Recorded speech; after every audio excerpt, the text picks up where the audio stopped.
भारी काढलेत रे तू हे. थँक्यू आवी थँक्यू. अरे बापरे, हे बघ सावली टीचर आणि हा माझा बाबा एकदम सेम टू सेम काढलंयस. होय, मला ना चित्र काढायला खूप आवडत असते की काय. अबी, हे तू तुझं चित्र का काढलंयस? कोणतं चित्र का बघू दे, मी तुला माझं काढलंच नाही. हे घे.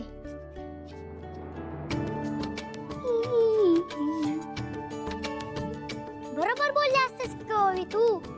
मी माझं चित्र काढायला गेलो, पण काय माहिती अचानक तुझंच चित्र निघालं असतं की ग. हे बघ. काय ग ओवी, हा? काय कौतुक चालू आहे आमच्या आर्टिस्टचं. हो, किती भारी चित्र काढले अबीरने. त्याला ना चित्र काढायला खूप आवडतं. जेव्हा तो चित्र काढत असतो ना तेव्हा सगळं विसरून जातो.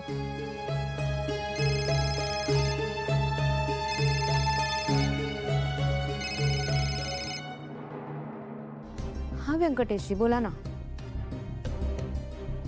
काय? अहो पण अचानक 4 दिवसासाठी बेळगावला का चाललायत? अम्माची तब्येत ठीक नाहीये. काही सिरियस नाहीये ना? तरी तुम्ही प्लीज तिची काळजी घ्या. अम्मा पण ना निष्काळजीपणा करतात. सगळ्यांची काळजी घेतात, स्वतःची काळजी घेत नाही. पण मला कळवायचं ना, मी आले असते तुमच्या सोबत. हो, तुमचंही बरोबर आहे. ओवीचं गाणंही महत्वाचं आहे. पण तुम्ही तिथे पोहोचल्यावर मला फोन करा, मला अम्माशी बोलायचं. ठीक आहे, ठेवते.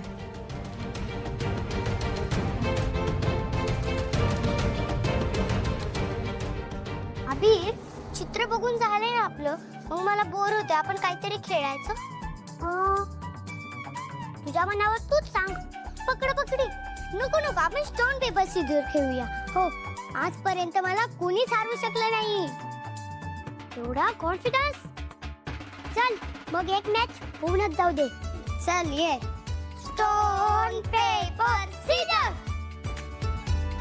Stone paper scissor. नाही. ये मी जिंकले. ये मी जिंकले. तू हारला. ओवी, काय भारी खेळली असतेस ग तू. ह्या गेम मध्ये तर तू चॅम्पियनच असतेस की ग. भारी खेळली असतेस. आता हीच खेळत बसणार आहात? वाजलेत बघा किती. हो आई, खूप वाजले असतात की ग. अगं दिवसभर किती काम करतेस तू, दमून गेली अशी. जा बरं झोपी जा लवकर. सावलीकडे म्हणजे? हट्ट धरून बसली. यायचंच नव्हतं तिला घरी. आणि म्हणून तू तिला तिथे राहू दिलंस? सारंग काय हे? मी तुला माहिती आहे ना ओवी कसा हट्ट धरून बसते. काय करणार हो तुम्ही? सारंग मला सांग, बोलता बोलता किंवा खेळता खेळता ओवीच्या तोंडून चुकून काही निघून गेलं तर? म्हणजे तिने सावलीला सांगितलं की सुशीला तिची खरी आई नाहीये, तर काय होईल याचा विचार केलास का तू? नाही बोलणार ती. हे बघ, ती लहान आहे पण समजूतदार आहे. आजपर्यंत तिने सांगितलं नाही ना, हे गुपित लपवून ठेवलंच आहे. नाही बोलणार ती. मान्य आहे, मला आजपर्यंत काही बोलली नाहीये, पण आता चुकून बोलून गेली. मला सांग, मुलांचा काही नेम आहे का? कधी काय बोलतील काही सांगता येत नाही. हे बघ, मला भीती फक्त एवढ्याच गोष्टीची आहे की चुकून काही तिच्या तोंडून निघालं तर तुझ्यात आणि सावलीत पुन्हा काही गैरसमज व्हायला नकोत. बस. खरं सांगू तुला, माझ्या पोरीवर माझा पूर्ण विश्वास आहे. एक वेळ मी चुकून बोलू शकतो, पण ती नाही बोलणार. आणि सावलीच्या जवळ असली ना ती, की तिच्या चेहऱ्यावर एक वेगळाच आनंद असतो. हे मात्र खरं. तुम्ही अजिबात काळजी करू नका. सारंग, मी तुम्हाला एका महत्वाच्या कामासाठी फोन केला होता. अच्छा, काय कसलं काम? मी आत्ताच एक जाहिरात पाहिली, म्हणजे या मुलांनीच मला दाखवली. त्या जाहिरातीत असं होतं की वारीत यंदा अंध मुलांसाठी गाण्याचा कार्यक्रम आयोजित केलाय आणि त्यासाठी बालगायकांची निवड सुरू आहे. मी आयोजकांशी सुद्धा बोलले, पण कार्यक्रम अचानक ठरल्यामुळे आपल्याला ओवीला घेऊन परवाच पंढरपूरला निघावं लागेल. परवा? परवा शक्य नाही आहे सावली. अगं म्हणजे मला जरा एक केस संदर्भात जरा बाहेर जायचं होतं. काम आहे, नाही होणार. अहो नाही, तुम्ही अजिबात काळजी करू नका.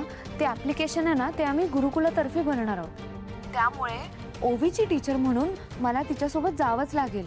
मी असेनच तिच्यासोबत. अच्छा, तू आहेस तिच्यासोबत. पण तिची काळजी अरे काळजी घेशीलच तू.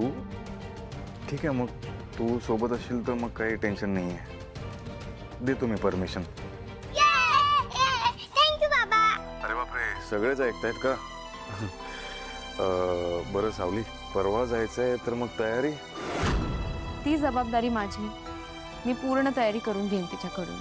ठीक आहे Ovi, all the best. Thank you बाबा. I love you. थँक्यू सपोरीला. I love you. Thank you Sarang.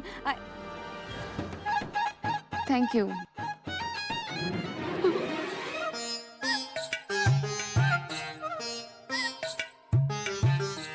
छान चाललंय. नाही, रोज सकाळी असा फोन करतोस तिला? हां, नाही नाही, ते अगं ओवीच्या गाण्याचा कार्यक्रम आहे ना, त्या बाबतीतच बोलत होतो. ते आलं लक्षात माझ्या. पण एक गोष्ट विसरतोयस तू.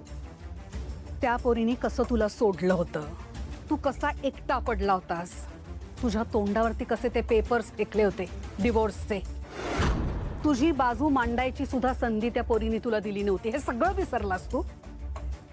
आणि आता तुझी इथवर मजल गेली की ओवीला तिच्या घरी राहायला पाठवलंयस तू.